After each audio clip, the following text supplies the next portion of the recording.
So is ML also go. Miss Maine Mendoza, abay muling dumepensa at hindi sinasabing hindi magnanakaw ng datong ng mga taxpayer si Arjo Atayde. But before that, if you haven't subscribed yet to my YouTube channel, please don't forget to like, share, and subscribe at hit mo na rin ang notification bell for more showbiz updates. This time, eto na, no, dahil muling naglabas ng pahayag si Maine Mendoza matapos ang sunod-sunod na batikos at akusasyon laban sa kanyang asawa na si Quezon City Representative Arjo Atayde matapos maiugnay sa anomalya sa flood control project. Sa kanyang pahayag, binigyan diin ni May na walang bahagi ang kanyang pamumuhay ang mula pa sa pera ng taong bayan. Sabi niya, not a single part of our life has been built on taxpayers' money.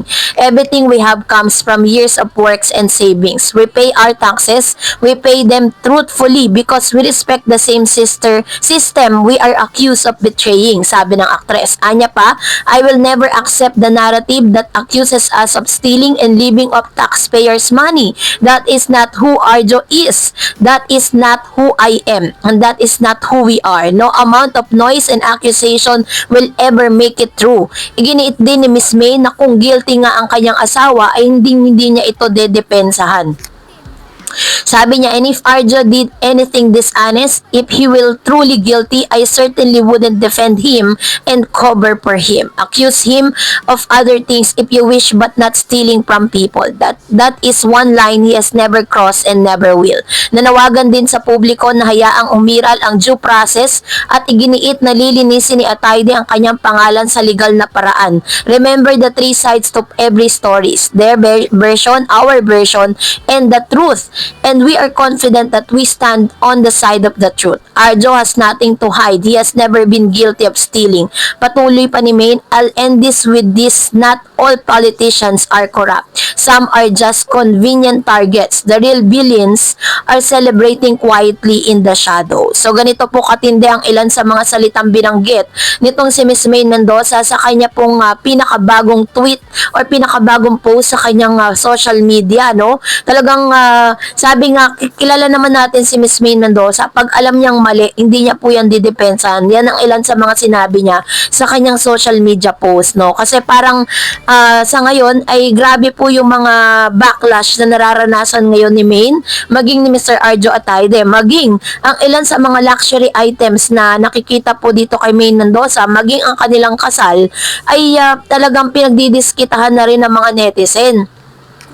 Sabi niya nga, tatlo po ang side ng story. Isang yung version nila, version ng other side, at yung katotohanan. So sabi niya ay gumagawa na po sila ng paraan at inilalatag, no, lumalaban po ang mag-asawang Arjo at Maine Mendoza Atayde para lumabas po ang katotohanan. Pero as of now, napansin din ng mga netizen na iniintriga ng mga netizen na ang pagiging no-show ni Maine Mendoza sa kanilang noontime variety show ay may mga nag-iintriga na iniiwasan umano ng TV host actress ang co-host na si Bossing Vic Soto at iba pang kasamahan. True ba?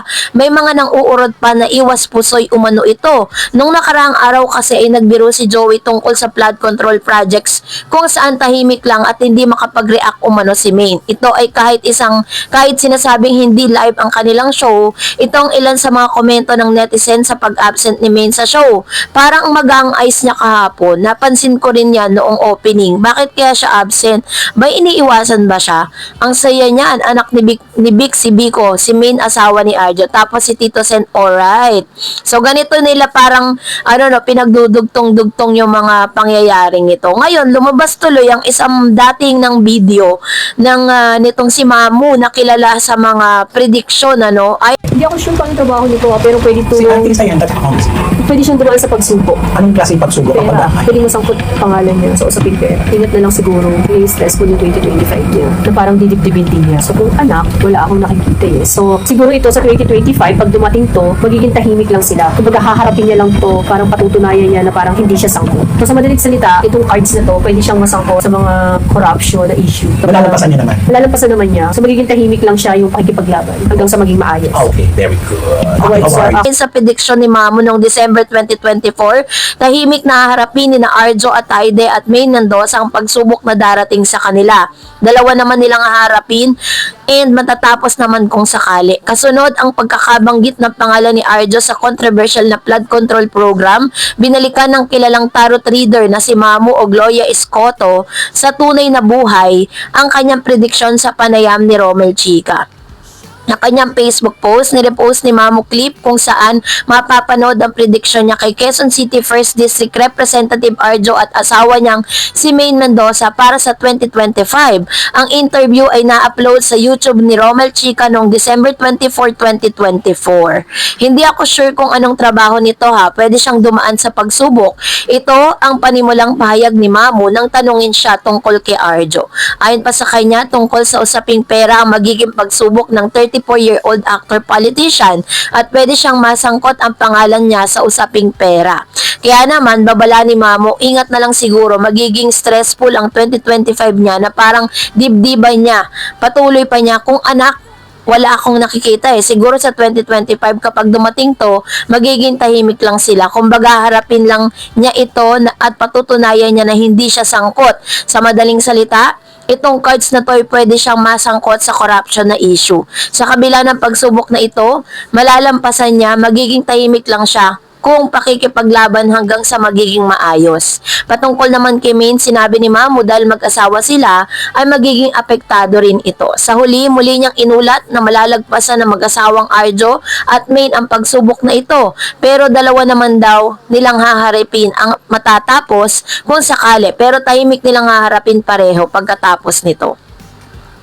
So, matatandaan nung September 8, mainit na pinag-usapan ang pangalan ni Arjo Ataide dahil sa isang mga politiko at executive ng Department of Public Works and Highways or DPWH na pinangalanan ng mga kontraktor at mag-asawang Sir Sara at Curly Discaya na di umani humingi ng kickback para sa flood control projects ng gobyerno.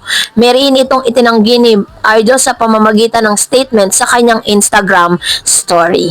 So, kasabay din ito ay meron din pong sinasabi dito si Miss Maine Mendoza na posted po yan kahapon September 10. Sigaw ni Maine Mendoza, hindi datong ng taxpayer ang ginagastos. So ganito po katindi ang galit na pinapakita nitong si Miss Maine kasi nag-post po siya sa kanyang panig at pinagtanggol ang kanyang mister na si Arjo Ataide sa kanyang Facebook page at X ay sabi niya, "Hi everyone, I just realized my initial reaction when the issue first broke came across as informal and casual.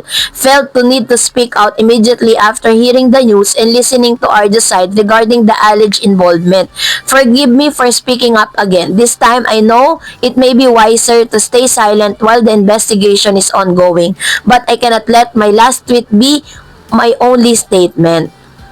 Ayan. So, aware daw po siya sa lahat ng mga akusasyong binabato sa kanyang asawa at talagang sinasabi ni Maine na talagang lalabanan po nila ito at talagang humahanap po sila ng pinakamainam na pamamaraan para talagang labanan ang ito pong issue na ito kasi isa na to sa pinakamatinding pagsubok na dinadaanan ngayon ni Miss Maine Mendoza at ng kanyang husband na si Mr. Arjo Ataide dahil nga po sa usaping pera. Dahil nga 'di ba parang yun yung isa sa mga pagsubok na kanilang harapin. Yun yung according po dun sa kanilang sa isang hula tungkol sa kanila.